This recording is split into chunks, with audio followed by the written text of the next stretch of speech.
Hello दोस्तों, कैसे हो आप सब। वेलकम टू पढ़ते रहो एंड सीखते रहो। तो फ्रेंड्स, लास्ट टाइम हमने क्या किया था भाई, बौद्ध संघ और उनकी जो सभा होती थी उसके बारे में क्या किया था, पढ़ना स्टार्ट किया था। ठीक है, जिसमें हमने क्या कर लिया था, बौद्ध संघ की जो कार्य प्रणाली थी या किस तरह का उनका कॉरम बैठा करता था, ये सब क्या कर ली थी हमने, डिस्कशन कर लिया था। जिसको ये करेंगे हम सबसे पहले रिवाइज करेंगे। ठीक है, अगर क्या करना पड़ता था अभी किसी को बौद्ध संघ में क्या लेनी होती थी, एंट्री लेनी होती थी, तो उससे क्या बोला जाता था, उपसंपदा बोला जाता था। ठीक है, फिर वो 10 वर्षों तक क्या करता था, कठिन परिश्रम करता था, सारे रूल्स एंड रेगुलेशन को फॉलो किया करता था, और उस दौरान उसे क्या दर्जा मिलता था, श्रमण का दर्जा दिया जाता था। ठीक है, फिर नेक्स्ट टर्म हमने देखी थी कि उसके बाद ही क्या होता था, 10 साल के मतलब जो वर्क हार्ड के बाद ही क्या मिलता था उसे, बौद्ध या भिक्षु का दर्जा मिला करता था। ठीक है, बौद्ध धर्म के जो दरवाजे थे वो क्या है, मतलब जो उनकी संघ, उनका जो संघ था वो कैसा था, गणतंत्र प्रणाली पर क्या था, आधारित था। मतलब सबके लिए उसके दरवाजे खुले थे, ऐसे कास्ट बेस्ड या किसी भी प्रकार से जेंडर बाइस्ड या किसी भी प्रकार से उसको क्या नहीं कहा जा सकता, बाइस्ड नहीं कहा जा सकता कि किसी एक ही धर्म के लिए दूसरे के लिए नहीं है, किसी एक व्यक्ति के लिए दूसरे के लिए नहीं है, ऐसा कुछ भी नहीं था। उसमें सब क्या हो सकते थे, एनरोल हो सकते थे। ठीक है, ये होगी एक बात। फिर हमने ये भी देखा था कि इसमें कुछ कुछ एक्सेप्शन भी है, जैसे कुछ कुछ लोग क्या नहीं हो सकते थे, उसमें एनरोल नहीं हो सकते थे। जैसे सबसे पहले हमने देखा कि अगर कोई चोर हो तो वो क्या नहीं हो सकता, उसमें एंट्री नहीं ले सकता था। हत्यारा हो, ऋणी हो, रोगी हो, या फिर क्या हो भाई, किसके पास क्या हो, मतलब कोई कोई किसका दास हो, तो वो क्या नहीं हो सकता, उसमें एनरोल नहीं हो सकता था। ठीक है, ये सब एक्सेप्शन की बात होगी। और इसमें क्या बताया जाता है कि बौद्ध धर्म में दो, मतलब जैसे एक पूर्णिमा और अमावस्या, और दो जो चतुर्थी थी, ये क्या होती थी, बहुत इंपॉर्टेंट क्या किया करती थी, रोल प्ले किया करती थी। ठीक है, इस दिन क्या होता था कि उपवास के दिन होते थे। और पूर्णिमा और अमावस्या को क्या होता था, एक विनय पिटक पिटक में एक वो है भाई, पातिमोक्ष नाम से एक ग्रंथ है, उसका ये किया जाता था, पाठ किया जाता था। ठीक है, ग्रंथ भी नहीं बोल सकते, पातिमोक्ष का क्या किया जाता था, पाठ किया जाता था। इसे वर्बल फॉर्म में था, लेकिन बाद में जब क्या हुआ, सारी चीजों की संरचना हुई, तब क्या हुआ भाई, ये सब रेगुलर फॉर्म में आ गया। ठीक है, ग्रंथ की फॉर्म में आ गया, मतलब बोलने का मतलब ये है, इसमें इसका पाठ किया जाता था। और क्या होता था, इसको क्या बोला जाता था, सायं उपोषित भी कहा जाता था। ठीक है, ये भी होगी। और फिर उस दौरान क्या था, अभी विनय पिटक में क्या बताया गया है, इसमें एक मतलब जो अपराध है उसके क्या बताया गया, अपराध के लिए क्या दंड है और उसके लिए क्या प्रायश्चित का तरीका है, ये भी इसमें क्या है, विनय पिटक में हमें देखने को मिलता है। ठीक है, ये भी होगी एक और बात। फिर हम देखते हैं कि पवरन भी एक नेक्स्ट टर्म हमने देखी थी, पवरन। पवरन क्या है कि जब वर्षा ऋतु के दौरान, मतलब जब मानसून के टाइम पर क्या होता था, बौद्ध भिक्षु लोग क्या नहीं जा सकते थे, बाहर नहीं जा सकते थे। ठीक है, तो उस दौरान वो लोग कहाँ जाते थे, उस दौरान उनका सिंपल जैसा फंडा था कि वो एक जगह इकट्ठे रहा करते थे।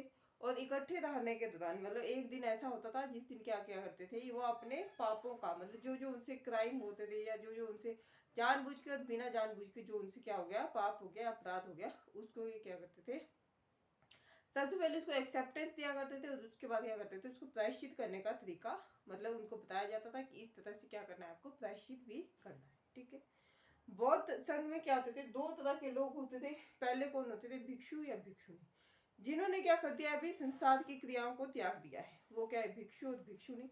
लेकिन जो लोग क्या करते थे भी, गृहस्थ जीवन में रहकर क्या क्या किया उन्होंने, बौद्ध संघ में क्या किया, एनरोल किया या बौद्ध धर्म की बातें मानना शुरू की, तो उसे क्या बोला गया है, उपासक या उपासिका का क्या मिला है, उन्हें दर्जा मिला है। ठीक है, ये तो होगी कल की बात जो हमने कल पढ़ा था। लेकिन आप क्या कर सकते हैं, अगर आपको वीडियो अच्छी लगी हो तो आप लाइक कर सकते हैं, शेयर कर सकते हैं, क्या कर सकते हैं, सब्सक्राइब भी कर सकते हैं। ठीक है, आज जो हम पढ़ेंगे वो है बौद्ध बौद्ध साहित्य के बारे में। उसके बारे में देखेंगे कि वो किस किस में क्या है, कहाँ से हमें सोर्स ऑफ रेफरेंस मिलता है, सारी चीजें हम क्या करेंगे, डिस्कशन करेंगे। आज स्टार्ट करेंगे, लेकिन इसके लिए हो सकता है कि आपको 2-3 वीडियोस और भी क्या करा दूंगी, मैं आपके लिए अवेलेबल करा दूंगी। ठीक है,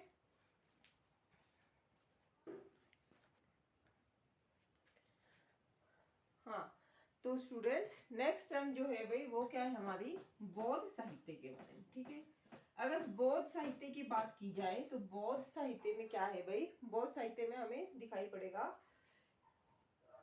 ये बहुत बात की चीज है। पहले वर्बल फॉर्म में क्या थी, सारी चीजें अवेलेबल थी।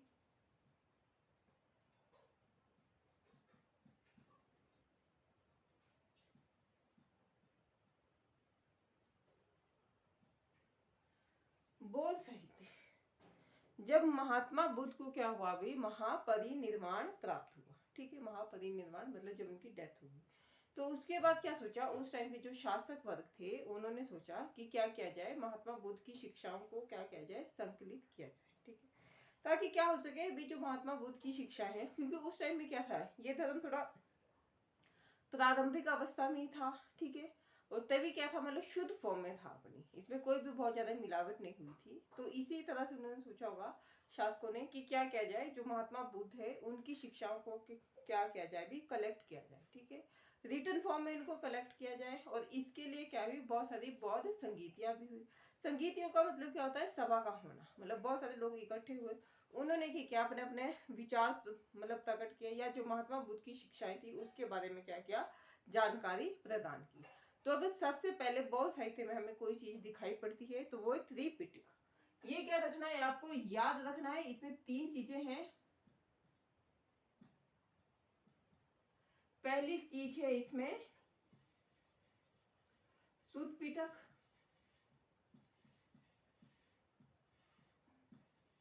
और दूसरी है इसमें विनय पिटक। ये टर्म्स क्या है, ये याद रखने लायक टर्म्स है, क्योंकि क्या है एग्जाम में ऐसे ही पूछा जाएगा। फिर तीसरी जो टर्म है वो है अभिधम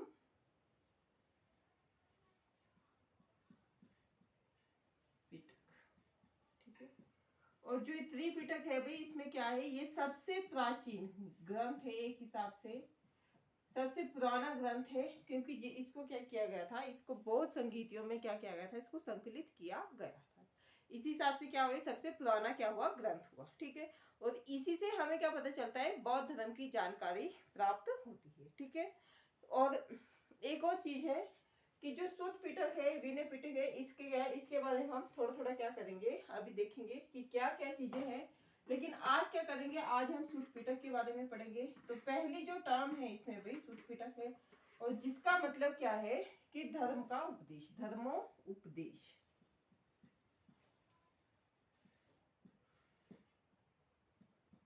भी महात्मा बुद्ध ने क्या दिए, बहुत सारे उपदेश दिए। ठीक है, सुत्त पिटक का अगर अर्थ देखा जाए तो क्या हुआ भाई, धर्मो उपदेश होता है कि जो महात्मा बुद्ध ने क्या दिए, बहुत सारे क्या दिए हैं भाई, उपदेश दिए हैं, जिसका मतलब उन्होंने लोगों को अपनी क्या दी है, अपना ज्ञान जो प्राप्त हुआ तो उसको क्या गया, लोगों के साथ शेयर किया है। ठीक है, धर्मोपदेश हुआ। और फिर एक और चीज है भाई, जो इसमें क्या है, धर्मोपदेश के साथ क्या है, ये जो सिद्धांत है इसके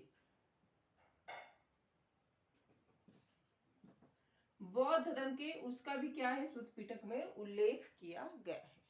मतलब बहुत सारी चीजें बताई गई है बौद्ध धर्म में कि आपको ऐसा करना है, मतलब पूरी पूरी क्या है, लिस्ट है, मतलब पूरा पूरा क्या है, क्राइटेरिया बताया गया है कि आपको अपने जीवन में मतलब किस तरह से क्या करना है, सारी चीजों का पालन करना है। ठीक है, तो सिद्धांतों के बारे में इसमें बात की गई है, और जो बौद्ध धर्म के क्या थे, जो मतलब महात्मा बुद्ध ने जो शिक्षाएं दी, मतलब धर्म के जो उपदेश दिए, उसका क्या किया गया, इसमें संकलन किया गया।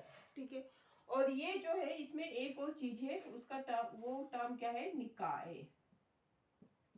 ये जो निकाय हैं ये कितने में बंटे हुए, ये 5 है। ठीक है, सुत्त पिटक में धर्मोपदेश है, धर्म के उपदेश है, मतलब इसका शाब्दिक अर्थ अगर देखा जाए तो क्या है, धर्म का उपदेश है। ठीक है, और जो बौद्ध धर्म का जो क्राइटेरिया है लाइफ स्टाइल के लिए, या मतलब रिलीजन के लिए, हर हिसाब से देखा जाए, वो जो उसके प्रिंसिपल है, बेसिक प्रिंसिपल्स है, फंडामेंटल प्रिंसिपल है, उसके बारे में क्या है, इसमें वर्णन किया गया है। ठीक है, और जो सुत्त पिटक है वो क्या किया गया है भी, निकाय में बांटा गया है। और ये निकाय कितने टाइप के हैं, ये है 5 टाइप के। ठीक है, सबसे पहले अगर निकाय की बात की जाए, इसको मैं रब कर देती हूँ, फिर क्या करेंगे हम इसमें बाद में, जब कल डिस्कशन करेंगे फिर हम इसको लिखेंगे। निकाय क्या है भी, 5 प्रकार के हैं। पहला है दीर्घ निकाय, पहला है शायद नहीं, पर पहला दीर्घ निकाय ही है। हम दीर्घ निकाय के बारे में क्या करेंगे, बातचीत करेंगे।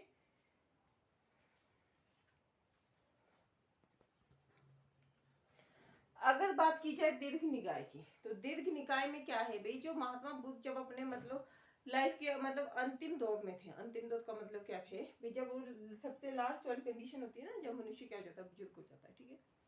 महात्मा बुद्ध एक जैसे थे भाई, वो ज्ञान प्राप्त व्यक्ति थे, है ना। तो जो उन्होंने उपदेश दिए उनका क्या क्या इसमें संकलन किया गया है कि अंतिम समय में उन्होंने क्या क्या उपदेश दिए, ये सारी चीजें क्या की गई है, उसमें संकलन किया गया है।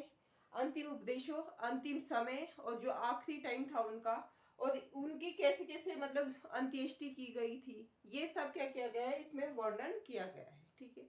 फिर जो दूसरी टर्म है वो है मंजिम निकाय।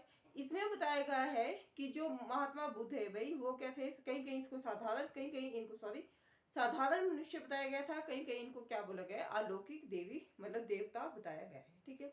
आज के लिए क्या है, आज के लिए दीर्घ निकाय तक ही है। कल हम और 4 निकायों को क्या करेंगे, डिस्कशन करेंगे।